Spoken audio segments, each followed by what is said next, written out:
Justice Minister David Lametti has now introduced new legislation to reform Canada's bail system.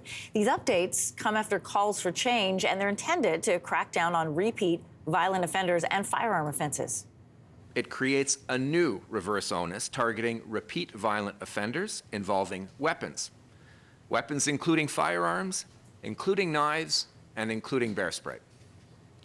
Second, it adds specific firearms offenses to an existing reverse onus provision, and these are often offenses linked to organized crime. For what this reform looks like, we're joined this morning by criminal defense lawyer Emily Dixon. Welcome to Your Morning. Thank you so much for having me. As we mentioned, this reform comes after many calls to actions. Can you give us an overview of what it hurts? We heard the minister there, but what does that mean on the day-to-day? Sure. So in addition to the clip that you just played, it also broadens the reverse onus provisions for individuals charged with domestic violence where they have a previous finding of guilt for domestic violence or criminal conviction. And finally, it mandates that in crimes of serious violence, the presiding judicial official needs to provide reasons as to how essentially community safety is considered in their decision to either release someone on bail or hold them in custody pending trial. Does the changes mean that more people won't be granted bail? Potentially, that's clearly the legislative intention. But I would argue that although they're troubling in terms of constitutional right to be provided a reasonable bail and the presumption of innocence, the truth is that judicial officers already had the legal tools in front of them to detain someone in the case of a crime of violence. Ultimately, in a bail hearing, it really comes down to the strength of the bail plan.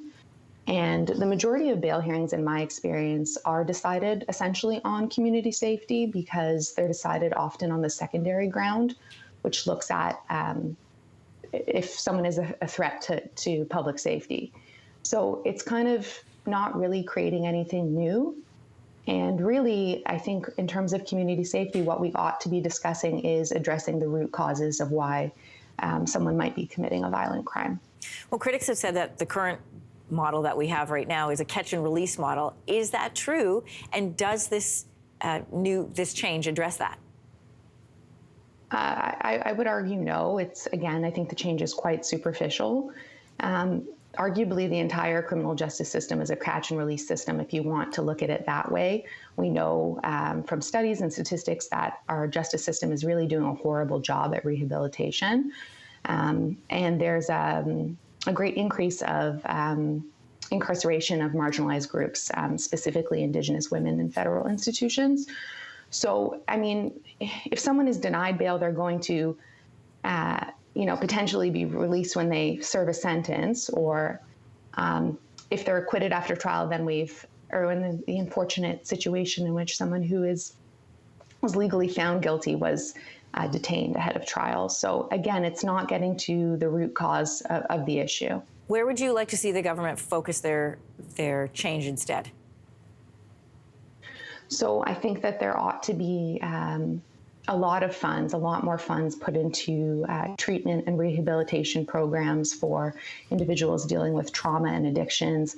And then finally, in terms of concerns about guns in our community, we really need to address the elephant in the room, which is what's going on with the border to the south. So the majority of guns that are used in crime, at least in the GTA, are coming up from the States. So that's really what needs to be addressed.